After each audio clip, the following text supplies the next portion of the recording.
It's just one more way of reducing your liberty and reminding you that they can fuck with you anytime they want. As long as you put up with it. As long as you put up with it. Which means, of course, anytime they want. Because that's what Americans do now. They're always willing to trade away a little of their freedom in exchange for the feeling, the illusion of security. What we have now is a completely neurotic population obsessed with security and safety and crime and drugs and cleanliness and hygiene and germs. There's another thing. Germs.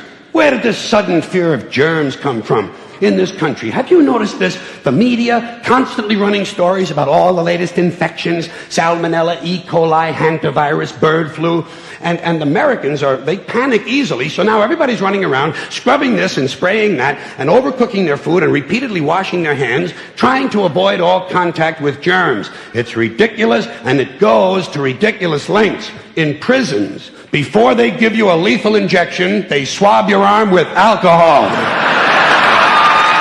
It's true. It's true.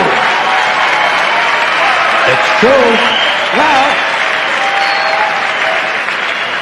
Well, they don't want you to get an infection. And you can see their point. Wouldn't want some guy to go to hell and be sick. It would take a lot of the sportsmanship out of the whole execution. Fear of germs. Why, these fucking pussies. You can't even get a decent hamburger anymore. They cook the shit out of everything now because everybody's afraid of food poisoning. Hey, where's your sense of adventure? Take a fucking chance, will you? You know how many people die in this country from food poisoning every year? 9,000. That's all. It's a minor risk. Take a fucking chance, bunch of goddamn pussies. Besides, what do you think you have an immune system for? It's for killing germs. But it needs practice. It needs germs to practice on. So listen. If you kill all the germs around you and live a completely sterile life, then when germs do come along, you're not going to be prepared. And never mind ordinary germs. What are you going to do when some super virus comes along that turns your vital organs into liquid shit? I'll tell you what you're going to do. You're going to get sick, you're going to die, and you're going to deserve it because you're fucking weak and you got a fucking weak immune system. Now, God damn it. Hey. All right. Let me tell you a true story about immunization, okay? When I was a little boy in New York City in the 1940s, we swam in the Hudson River, and it was filled with raw sewage, okay? We swam in raw sewage, to cool off. And at that time, the big fear was polio. Thousands of kids died from polio every year. But you know something? In my neighborhood, no one ever got polio. No one ever. You know why? Because we swam in raw sewage. It strengthened our immune systems. The polio never had a prayer. We were tempered in raw shit. So personally, I never take any special precautions against germs. I don't shy away from people who sneeze and cough. I don't wipe off the telephone. I don't cover the toilet seat. And if I drop food on the floor, I pick it up and eat it. I eat it.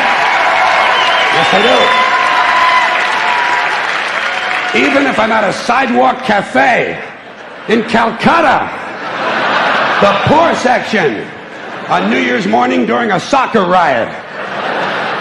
And you know something? In spite of all that so-called risky behavior, I never get infections. I don't get them. I don't get colds. I don't get flu. I don't get headaches. I don't get upset stomachs. And you know why? Because I got a good, strong immune system, and it gets a lot of practice. My immune system is equipped with the biological equivalent of fully automatic military assault rifles with night vision and laser scopes. And we have recently acquired phosphorus grenades, cluster bombs, and anti-personnel fragmentation mines. So, when my white blood cells are on patrol, reconnoitering my bloodstream, seeking out strangers and other undesirables, if they see any suspicious-looking germs of any kind, they don't fuck around. They whip out the weapons, they wax the motherfucker, and deposit the unlucky fellow directly into my colon. Into my colon. There's no nonsense. There's no Miranda warning. There's none of that 3 strikes and you're out shit. First defense, bam, into the colon you go.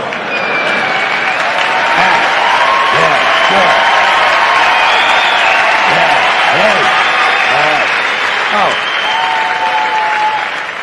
And speaking of my colon, I want you to know I don't automatically wash my hands every time I go to the bathroom, okay?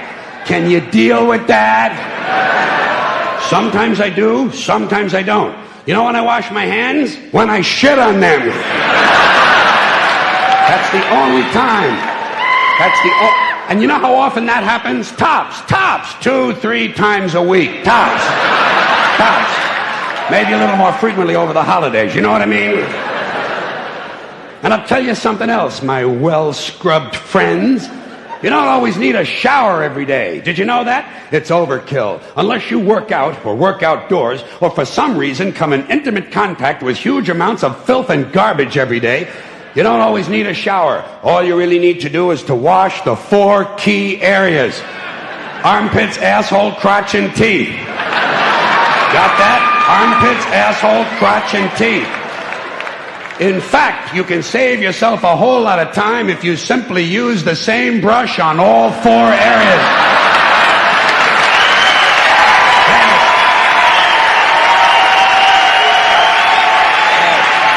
Thank you.